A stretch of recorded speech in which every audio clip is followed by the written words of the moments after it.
はい、皆さんこんにちは、Showです。今回なんですけど、海外留学生は大卒でも働けないっていうテーマで2人のね方にインタビューしていこうかなと思います。でね、今回出てくれる方っていうのが僕がね通っている大学 UTS の卒業生の方になります。まさにね今彼らは就活中ということで、どれだけねここオーストラリアでの就活が大変なのかであったりとか、どういうねステップを踏んでどんなことから就活を始めていくのかっていうところも、深くね聞いていこうかなと思います。でね、彼らはね今まさにね就活渦中ということもあってフラストレーションがねめちゃくちゃ溜まってるんですよ。なんでこの動画撮る前にね少しお話を聞かせてもらったんですけど、今回はねこの UTS であったりとかオーストラリア政府ガバメントの忖度なしでね直球で俺らは話すよって言ってたんで、かなりねこの動画シビアなものになるかなと思います。なんでねリアルなね就活事情っていうのがね分かると思いますんで、ぜひ最後まで見ていただければと思います。それでは早速行ってきましょう。Okay, thank you for coming to my channel again. Yeah, can I get your brief introduction at the beginning? Okay. Hello everyone, my name is Kevin. I'm 25 years old. I'm from China. Yeah. I came to Australia in 2017 when I was the age of 18. I studied in UTS as a Bachelor of IT. And now I graduated 4 years already, and now I'm working in more supermarket. Thank you. Hello everyone, I'm Kong. I'm from China as well, and I have been living in Sydney since 2015. My first 1.5 years in Sydney was spent in the UNSW foundation study. The first half year I was going to study the civil engineering, but the physical science was very hard, so I transferred to the architecture and design stream. Yeah. And after finishing the foundation study, I transferred to UTS for the degree of informational technology. Bachelor. Bachelor, yeah. And I was graduated 3 years ago, 2021. I'm now struggling in finding a job related to my background. Yeah, that's what I need to hear, yeah, sure. in this video. I'm not sure if you guys remember the guy. It's called Kevin. He showed up in my video, like last video in UTS Game Center, and then I asked him, what do you do now? Because he already graduated from UTS, and he said he's still struggling with finding a new job. So that's why we met again and then asked difficult question for you guys. Yeah. So before moving to the main topic, how was your study in UTS? I think the first year study UTS college and the next 2 years study UTS feels very different. Yeah. So I think studying UTS college, I can get a very high grade because their standards are relatively low compared with UTS. Yeah. But the thing is, for starting, I had very much struggles. For example, when I learned Java as a new language, I was level 0. I know nothing. Yeah. But the teachers pre-assume I have some basic knowledge. Yeah. So they start teaching from level 3. So I feel very hard. You made it. Yes, but not in UTS college. So at that time I was just reciting, memorizing the question. So I can pass the exams. And also I can get help from the teammates, the classmates. Yeah, so I can pass everything. So, and also when I moved on to UTS, I had another difficulty. For example, in UTS college, so all the subjects I've learned was fixed. So only the time is different. But in UTS, the subjects... They changed the program or? No, so in UTS, you can choose what subject you want. Yeah, you just only so you can't pick up the subject. Yes. No availability? Or? So in UTS college is fixed, but in UTS, so you can choose what to study. But just some subjects are compulsory. Like 100. Yes, subjects. And also their standards are higher. So I must study harder. So I feel more struggle, and also we often have quiz. So I feel like more hard to study. Yeah. So briefly speaking, some subjects are only available at autumn, and some are only available at the spring session. Oh, I see. So before you start the semester, you can choose what subject you wanna study, and then register the unit. But depending on the availability. Yes. Only the availability. Yes. Okay, thank you. Yeah, it's same situation about me, because when I came to Australia, I didn't have anything about IT knowledge, and then I studied the tape and then learning programming language and basic IT information, and then now moved to UTS and is struggling a lot. Yeah. Yeah, because process of recruiting students, they will assume you have no fundamentals of the subjects, but when you do the subjects, it will assume the students already has the fundamental. That's why you are feeling tricky, hard. Yeah, tricky. Yeah, okay. That's why you feel hard. I see. How was your study? How was your situation? For my experience, my study was not so successful as Kevin's. So I was 1 year later graduated than Kevin. Because I failed some subjects for some reason, and there was a subject requires double pass. Yeah. That means you had to achieve the overall score of 50% and another 50% in the final exam. So yeah, That's a lot. it's a lot of efforts. Yeah. It's called double pass? Yeah, double pass. Double You have to pass. pass the overall and the final exam. I see. That's what we call Okay. double pass. But Is that including attendance? yeah, Or yeah, only like assignment and final exam? Yeah, sure, of course. And when I repeat the subjects, they just cancel the double pass. So I was. Really? Yeah, sure. I mean, the first year it requires double pass, but the next year it just It's change the subject outline. Okay. Okay. So I was Yeah. So what did you do for like overcoming? just repeat. Just repeat? There's no other options. No option. Yes. You gotta take it. Yeah, take it. And during the COVID-19, it was very difficult to do the group assignments because you don't see your Yeah. see your exactly. people. Yeah. So it's much harder than studying in the campus. I just forgot to mention the knowledge in the school is already outdated. So the employers does not value the qualification of new graduates. It's one of the reasons where we are feeling hard to secure a job. So you need to have a like industry experience. Yeah, sure. Yeah, before you work. Yeah, sure. I see. And then after you guys graduation, you did like job hunting, yeah? Yeah, sure. How did you find the job, or how did you start the job hunting first? So for me, I used the job hunting website like Indeed. Indeed. Yes. Yeah.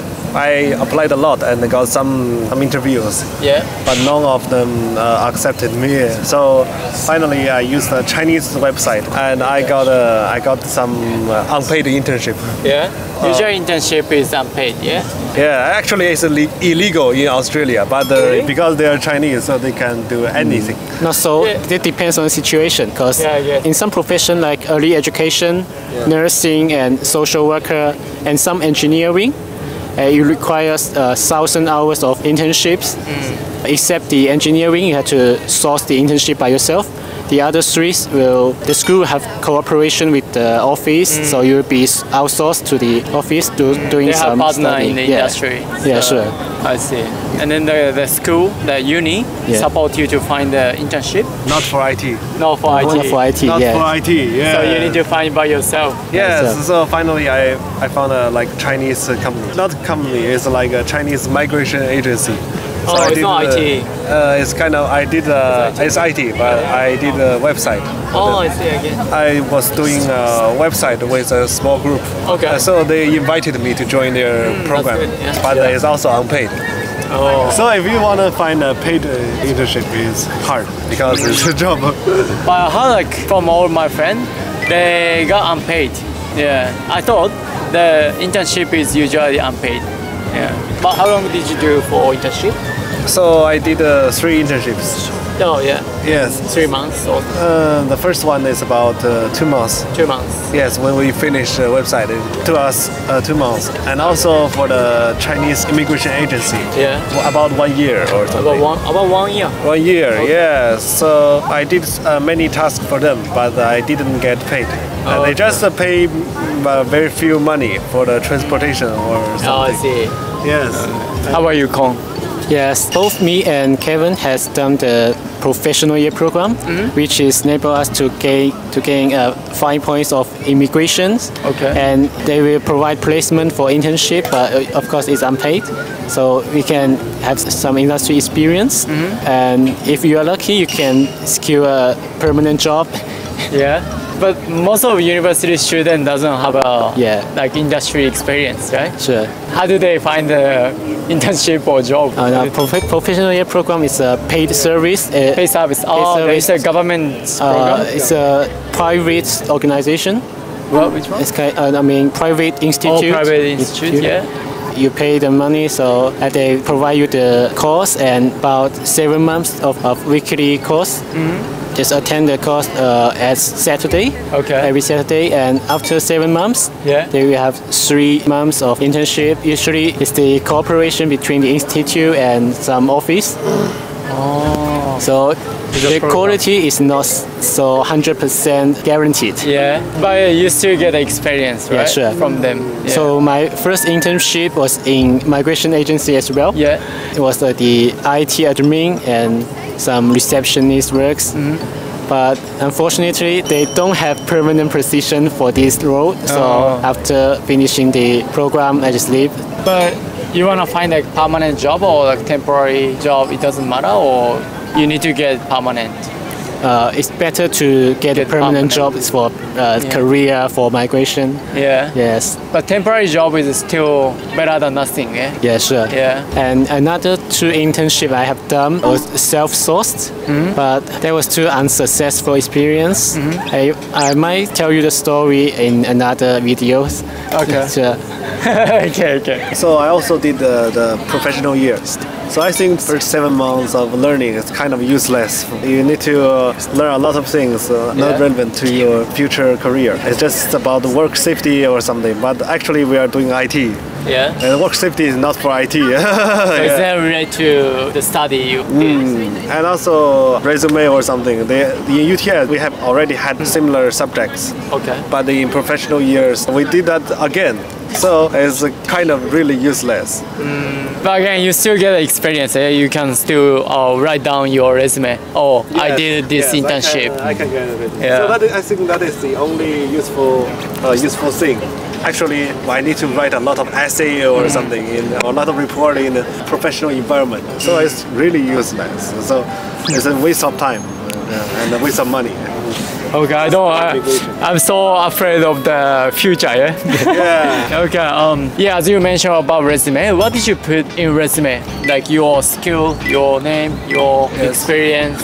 Yes, so I put in all my soft skill, like my communication skill or hardworking skill, teamwork skills, time management skill. Yeah. But that is put in the last. The first is, I think, education, UTS Bachelor of IT, and also some work experience. Yeah. For example, I worked in Optus, and I worked in a migration agency, and also I worked as an IT tutor in a Chinese tutoring company, but I was also contractor, not permanent. So those experience you put?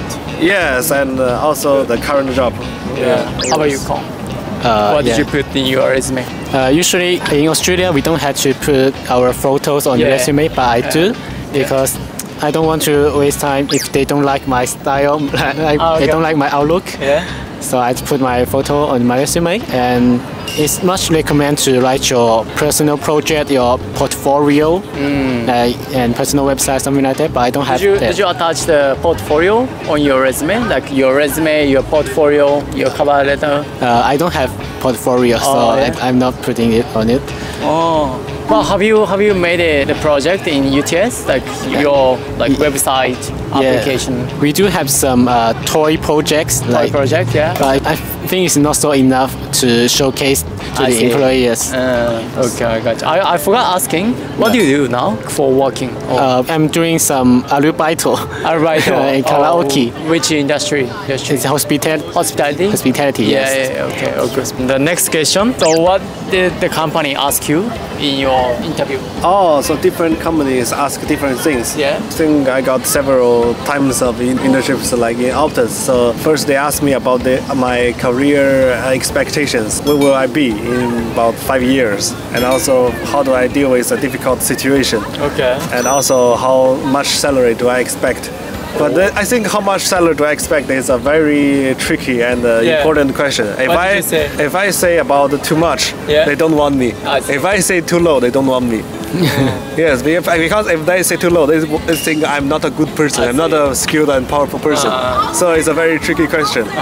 Yes. So you gotta research about the average salary? Yeah, I have to do this. Yeah, I cannot say, for example, 50,000 per year because if I say too low, so they think I'm not skilled or something. Yeah. Also, they ask about some technical questions.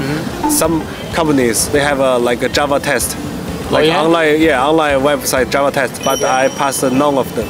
Oh yeah? Yes. Oh, none of them? None of them. None of them. Actually, I passed some questions, but overall, it's not good. I think that's a fast. For my experience in job huntings, we usually use those websites like Seek, Indeed, and a Chinese website which is available with permanent job, but most of the opportunities are arubaito. And I lost thousands of applications in Seek, but nobody gives. Really? Yeah. Basically, no reply. No reply. Yeah. And another platform, Indeed, I did get some replies, especially with the company of Chinese background or Asian background. Okay. So, what kind of question did the company ask? The question 100% will be asked is about your visa condition. About your visa, like student visa, working holiday. Yes. Yeah. If you are student visa, you basically what you can do is the vital. If you have graduate visa, you might be able to. They might welcome you as long as you have at least 2 years. At least 2 years to have 2 years visa. Yeah. I think 2 years is not so enough because hunting a job takes lots of time. So basically, you have 1 more years left if you hunt a job. But what do you expect for the company? Like your sponsor visa or your experience? You wanna improve your IT skill? What did you expect? I would expect to secure a job, especially for the permanent roles. Has to be advantageous to our personal career. So it would be better to have the relativity to our education background. I see. The last question. People watching my video think they want to come to Australia for studying abroad, like you guys, and then they want to study maybe IT or accounting, law, something. And you guys told like very real things about job hunting. But is there anything you want to tell? Like good things, please. If you want to find a job or if you want to immigrant, don't come to Australia. Because Australia, although Australia is a good place to live, it's not a good place for professional development. There are not many jobs in here. So I hope you go to a place which has more job opportunities like Europe or somewhere else. But don't come to Australia. Yeah, you will regret.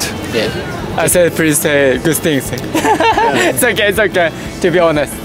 Yes, to my opinions, if you are studying for the early education, nursing and social works, you can feel free to come to Australia for study abroad, provided you are rich. Because the living cost and the tuition fees is very high in the Australia. Exactly. And after your graduation, if you are working as early education teacher, nursing, social workers, you just get the average salary if you don't work overtime. Yes. About 50,000 to 60,000, I think. I know one of my friends. She is a nurse. She is a full-time nurse, and she can just make about 50,000. And also she has some like overnight shift. Every time she feels very, very tired and she sleeps a lot. But you get a job after graduation. At least you get a job to survive, but not living. For living. The life is working. Okay, and then what's your plan in the future? What are you gonna do? So my plan is getting a truck driver job because the truck driver earns a lot of money. Truck driver? Truck driver. Yeah, truck driver. In Australia? Yes, in here. For example, $40 per hour. It's even more than a nurse. So hard job, the $40 to $50. It's stressful as well. So I can make enough money in the next 2 or 3 years to go to another country. After about 2-3 years, I get enough money and enough world-class company experiences. And they run away from the Australia. Yes, I consider to go to Mexico because Mexico's immigration policy is very clear. And because if you stay there 4 years, you can automatically get a permanent resident as long as you can speak Spanish. But if I have another chance, if I'm lucky enough to get a chance to stay in Australia, I prefer to stay in Australia first. Any chance. For sure. How about you, Kong? Yes. The reason my family chose Australia is the migrations. But so far, I don't see any hope of staying in Australia. So next year, I would like to go to Japan for my IT career. IT engineers are more demanded in Japan instead in the Australia. Yeah. But so far, I'm struggling for the living cost. Living in Australia. Surviving. I have to make some money, so yeah, I need 1 year of time to prepare the Nihongo Noryok Shiken and the money for the visa. So. I hope you get money and then go to Japan and take a permanent visa or something. Yeah. Sure, of course. Okay. Thank you guys. Thank you for helping us. Yeah. No worries. Thank you. はい、ということで、今2人の方にインタビューしてきました。どうだったですかね。かなりね、リアルなことを聞けたんじゃないかなと思います。僕にとってはね、UTS の大学の卒業生ということもあったんで、かつ IT の分野をね、勉強されていたってこともあって、リアルを知れたんじゃないかなと思います。今回はですね、今まさにね、就活で苦しんでいる方にフォーカスをした動画になってるんですけど、そのね、周りにはやっぱり成功している人、仕事を見つけてる人も、もちろんいます。ただ、日本にいるとね、こういうリアルなことっていうのがあまり伝わってないのかなと思って、今回みたいな動画を撮ったんですね。っていうのも、IT のね、勉強してると、やっぱりね、世界中で IT のね、人材不足が言われてる中で IT を勉強していけばいいやみたいな考えで、かつオーストラリアでね、大学で勉強していればいいやっていう考えもあると思うんですよ。もちろんね、それはすごい自分の中でのメリットになると思うし、いい経験にはなると思うんですけど、ただ単純にもう未来が明るいからでポンって来て、蓋を開けてみたらね、こうやって苦しんでる人たちもいるってことを伝えたくて、僕はね、この動画を撮らせていただきました。でね、出てくれた2人の方も自分たちのね、経験をさらけ出して緊張もしたであろうし、恥ずかしい思いもね、多分、したと思うんですよ、この動画の中で。ただ自分の思ってることをこうやってね、正直に話してくれたってことに対して、僕はね、感謝したいなと思います。で、今回のね、動画の中でちょくちょくね、彼らもフラストレーションが溜まってたんで、直接的なね、発言が多かったと思います。オーストラリアには来るなであったりとか、政府のね、プログラムは意味ないとかっていうこともあったと思います。なんで、僕はね、その視聴者さんたちがどういう風に彼らの言葉を受け止めて感じたのかっていうのはまだね、ちょっと分かんないんですけど、僕的には、これで諦める一つの要因にはしなくていいのかなと思います。彼らが言ったから、じゃあ私はもう大学諦めよう、 IT を取るのをやめようっていう考えになるんじゃなくて、そういうリアルがある中で本当に自分はこの道を選びたいのかってところを吟味してほしいんですよね、僕は。そこで違う道を選ぶっていうのももちろんいいですし、それでも僕は挑戦したいんだって思ってこっちに来るっていうことも僕はね、いいと思うんですよ。僕自身はね、彼らがね、なんて言おうと僕はね、挑戦する姿をね、見せていくつもりなんですけど、彼らは彼らの経験と、決断をしてきたであろうし、僕は僕なりに彼らのね、その失敗談とかを聞いて、教訓にして自分の経験をしてきますし、挑戦をね、していくつもりです。なんで皆さんも悪いところだけ、いいところだけに、目を向けずに、両方のね、視点で一つのね、挑戦する物事を決めていってほしいかなと思います。僕的にはね、リアルで過激だなと思いました。ということでね、この動画はここまでとなります。最後まで見ていただいてありがとうございます。この動画いいと思ったり、ためになったと思った方はぜひグッドボタンとチャンネル登録よろしくお願いします。それではまた次の動画でお会いしましょう。バイバーイ。